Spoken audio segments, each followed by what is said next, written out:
In 1970, a Japanese biochemist by the name of Satoshi Omura discovered a bacterium that had intriguing effects against roundworm.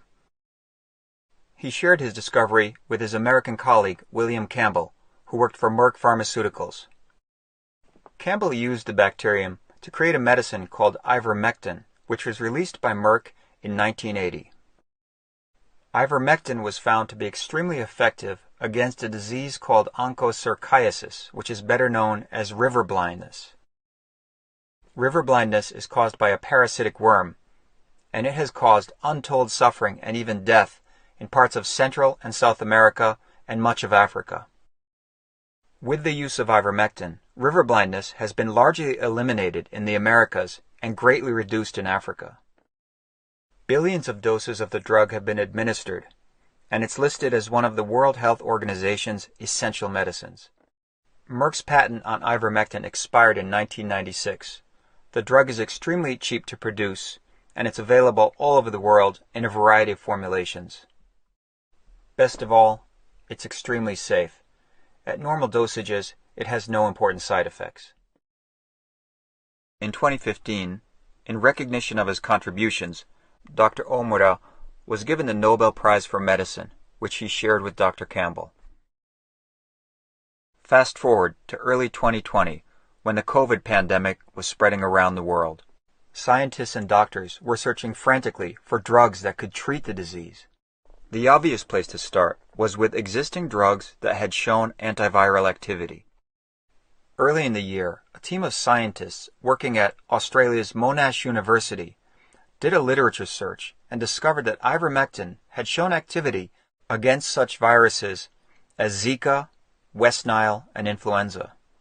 They performed a series of experiments in which they found that ivermectin displays remarkable activity against SARS-CoV-2 in vitro, which is to say, in test tubes. They published their results in a paper that appeared in April of 2020. They found that a single treatment with ivermectin produces a 5,000-fold reduction in viral levels without any cytotoxicity, meaning it didn't harm the cells. Along with their results, they proposed a mechanism whereby ivermectin achieves this miraculous effect. Around the same time, a pair of scientists working in the United States realized that ivermectin was being widely used as a prophylaxis against river blindness in Africa. They wondered if the use of ivermectin would have any effect on rates of COVID-19. They looked at countries where ivermectin was administered to entire populations and compared their rates of COVID-19 to countries where they had no such program. They found that countries that had widespread ivermectin prophylaxis had significantly lower rates of COVID-19. Meanwhile, doctors in hospitals around the world were dealing with an onslaught of patients with COVID-19, and they had no good medicines to treat the disease. One such doctor was Jean-Jacques Reiter, a critical care and pulmonary specialist working at Broward Health Medical Center, the largest hospital in Miami-Dade County. Being a lung specialist working in the ICU, Dr. Reiter was truly on the front lines of the war against COVID. One day, he found himself talking to the son of an elderly woman who was doing very poorly in her fight against COVID in the ICU.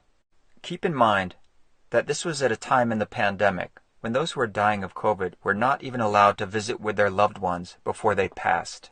They often had to say their final words via telephone. Let's let Dr. Reiter tell the story from here. I called the patient's son up and said, listen, you may want to call mom. Mom is deteriorating rapidly. She's likely going to end up on a ventilator, so talk to her now. So we went back and forth. It's like, doctor, there is something else. There must be something else. I'm like, no, sir, I have nothing. Nobody has anything. But luckily for this patient, this man was not going to give up so easily. And he pushed Dr. Reiter to think of a treatment. I tell him, listen, there is this one study that I reviewed 2 days ago in test tubes, in vitro, about the use of ivermectin. He goes like, okay, so let's do it. Okay. So she got ivermectin. Within 48 hours, her FiO2 requirements were coming down again. And probably within a week or so, she was discharged to home. Dr. Reiter went on to treat a series of COVID patients with ivermectin, and he published the results in a preprint paper which appeared in June of 2020. Later in 2020, he testified before a Senate committee about his experiences treating COVID patients with ivermectin. Of the hundreds of outpatients treated by my team, only 2, I repeat 2, were admitted to the hospital. Neither one of them died. Neither one of them needed intubation.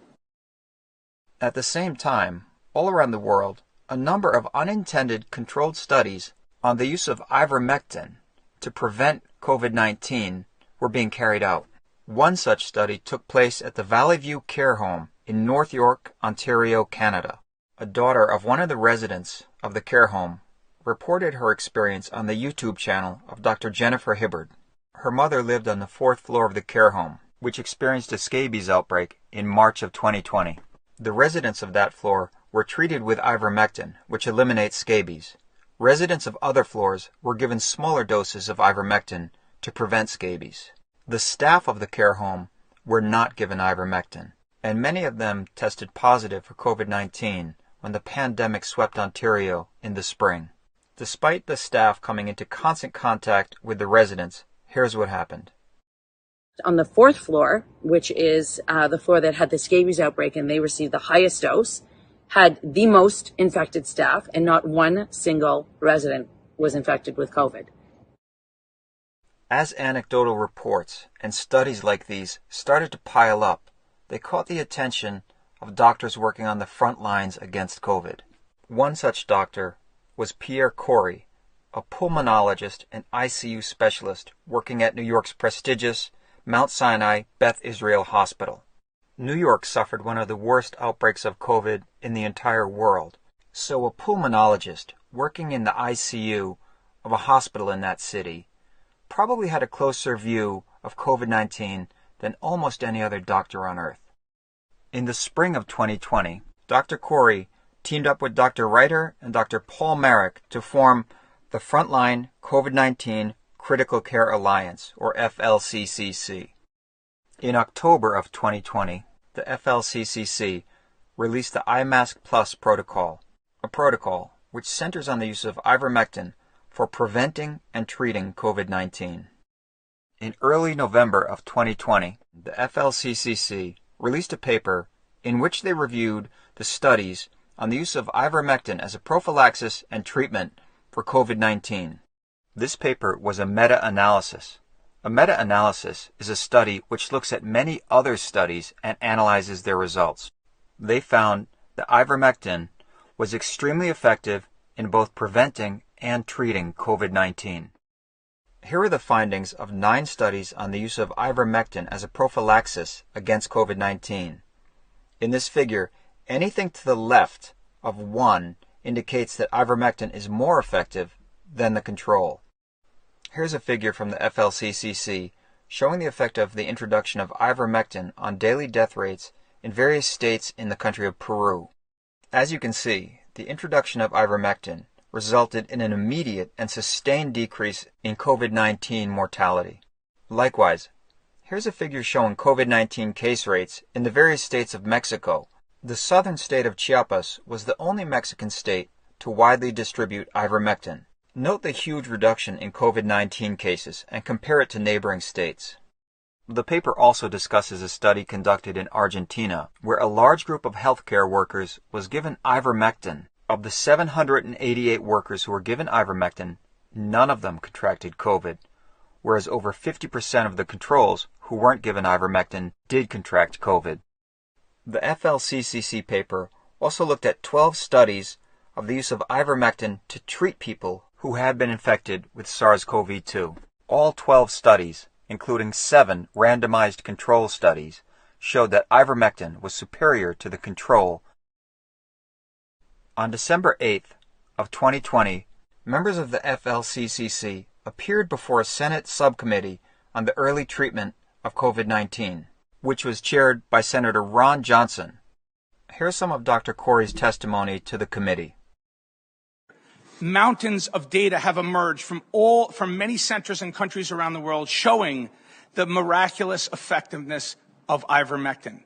It basically obliterates transmission of this virus. If you take it, you will not get sick.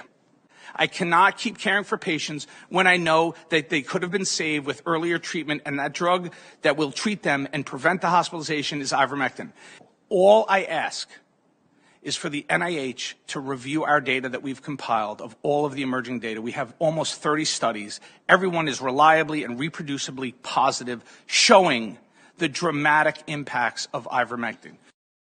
Now, given all the deaths and economic destruction caused by COVID-19, you would think that the government and the health agencies and the media of the United States would have welcomed this news with open arms. But that's not what happened. Instead, a coalition of powerful forces acted together to completely suppress any information on the effectiveness of ivermectin in treating and preventing COVID-19.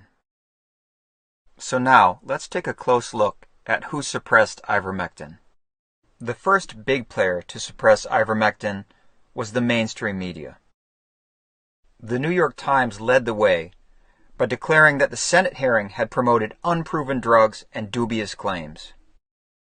AP followed with an astonishing claim that there's no evidence that ivermectin works against COVID-19, conveniently ignoring every single one of the studies that was listed in the FLCCC paper. The next group to suppress ivermectin was big tech. YouTube, which is owned by Google, censored a popular video by Dr. Chris Martenson on ivermectin. They did the same to Dr. Christy Reisinger.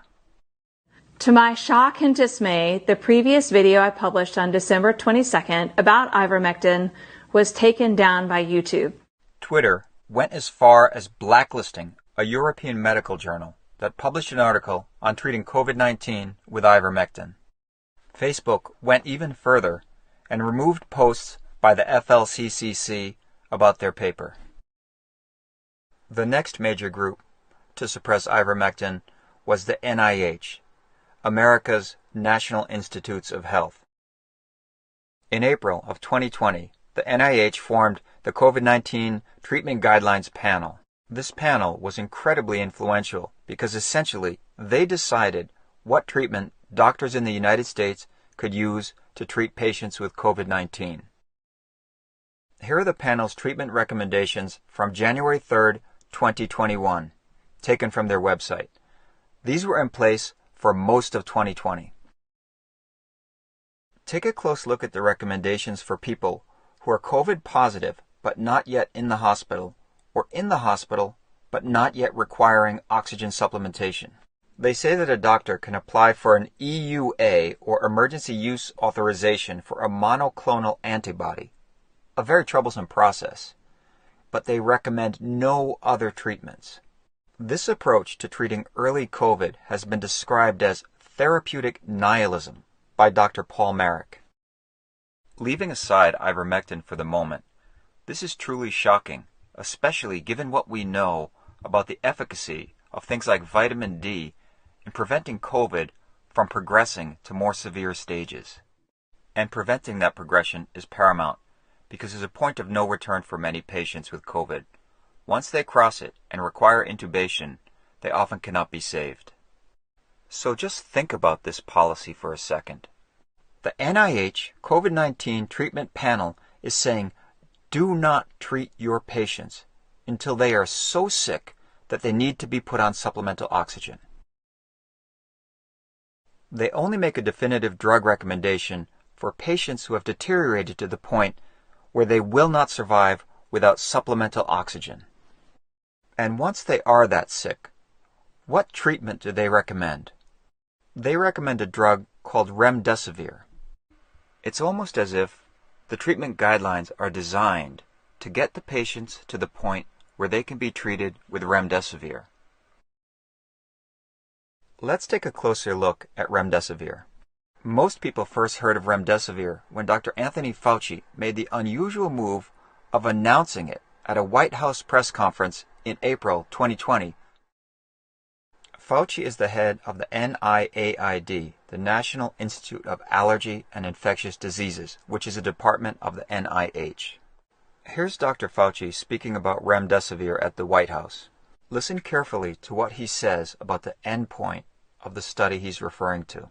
The data shows that remdesivir has a clear-cut, significant positive effect in diminishing the time to recovery. Note that he doesn't say anything about mortality. He talks about diminishing the time to recovery.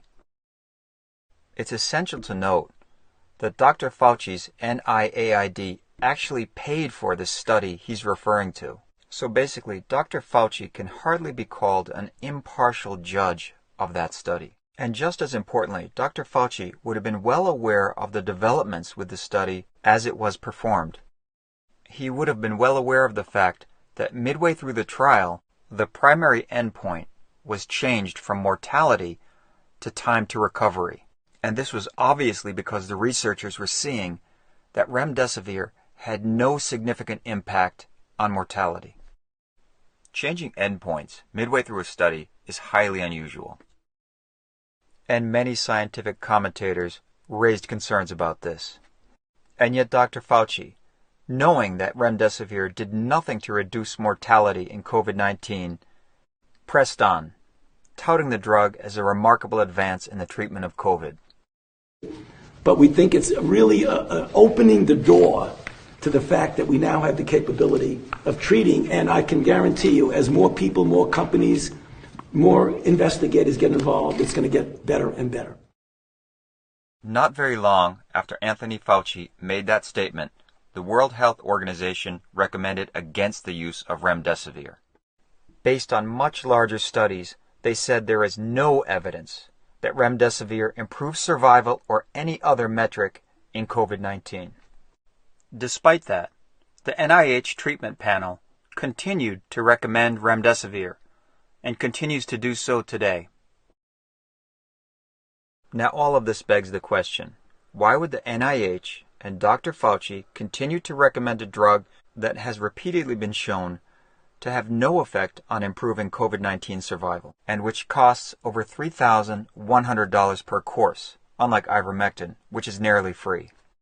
In order to answer that question, we have to look at who makes remdesivir and how they're related to the people who decide what drugs can be used to treat COVID-19. Remdesivir is made by Gilead Sciences, a pharmaceutical company located in Foster City, California. Gilead is an interesting company. From 1997 to 2001, the chairman of Gilead Sciences was Donald Rumsfeld, one of the architects of the invasion of Iraq.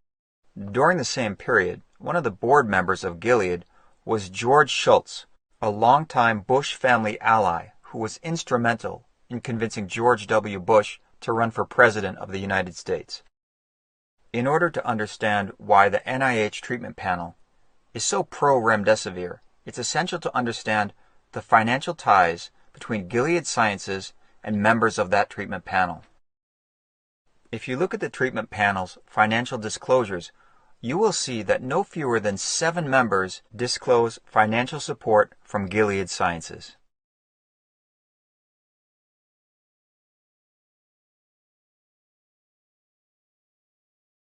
Interestingly, the 3 co-chairs who select the other members of the panel do not disclose support from Gilead. However, 2 of the chairs, Roy Gulick and Henry Masor, both receive financial support from Gilead. Even more interestingly, the 3rd co-chair, Clifford Lane, was actually one of the authors of the NIAID study on remdesivir, but you won't see his name in the list of the article's authors. You have to look in the financial disclosure form that accompanied that article. It's also worth noting that 7 out of 12 of his co-authors on that study disclosed funding from Gilead Sciences. The significance of this cannot be overstated. 2 of the 3 chairs of the NIH COVID-19 treatment panel, the people who put the panel together, received financial support from Gilead Sciences, while the other was intimately involved in the study that attempted and failed to prove that remdesivir was an effective treatment for COVID-19. Given these professional and financial ties, is there any way we could reasonably expect them to impartially judge the best treatments for COVID-19, or choose panel members who might advocate for repurposing cheap, off-patent drugs that would completely undercut the market for one of the main products of a company with which they enjoy close financial and professional ties? It's not necessary for any of them to have said, let's not promote cheap drugs and promote remdesivir instead. Financial and research interests had already corrupted their decision-making processes and biases. But we should be clear. There are sins of omission and sins of commission. And there's no way that the members of the panel, at least some of them, were unaware of the research concerning ivermectin, and yet no one chose to bring that to the fore in their meetings. Rather than recommend ivermectin, or at least recommend more studies into ivermectin, they chose to continue to push the drug remdesivir, which they knew had no discernible effect on COVID-19 survival. This is professional negligence of the worst sort, and given the disproportionate influence that America's medical agencies have on many other countries' medical agencies, it's very likely that their negligence resulted in hundreds of thousands or even millions of deaths around the world. And let us be completely clear about why they chose to suppress ivermectin and push a drug that they knew didn't work. They did it so that one pharmaceutical company with deep political connections, huge media support, and big tech backing could make obscene profits for themselves and their shareholders. Now let's imagine, just as a thought exercise, what if the NIH and Dr. Anthony Fauci had been doing their jobs? What if, sometime in the summer of 2020, they had authorized doctors across the country to use ivermectin at their discretion? It's actually not that hard to figure out what would have happened, because there is a place, with a population almost the size of the United States, where that's exactly what the health authorities did. The state of Uttar Pradesh in India has a population about 70% the size of the United States. In August of 2020, the Uttar Pradesh state government authorized the use of ivermectin as a prophylaxis and treatment for COVID-19. It was given to those who tested positive for COVID, as well as their primary contacts and healthcare workers. Let's look at the stats for COVID-19 mortality in Uttar Pradesh.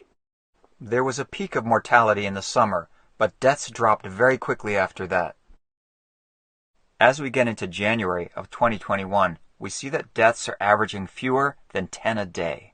And on January 19th, in a state with 230 million people, exactly no one died from COVID-19. While in the United States, a country with a much more expensive medical system, we're averaging over 3,000 deaths per day. If you've lost a friend or a family member to COVID-19, you are a victim. If your children's education or socialization has been disrupted by COVID-19, you are a victim. If you've lost your job or your business because of COVID-19, you are a victim. If you are suffering from long COVID and you don't know when or if you will get better, you are a victim. If you're elderly and you are aware that time is limited, and yet you cannot meet with your children or grandchildren, you are a victim.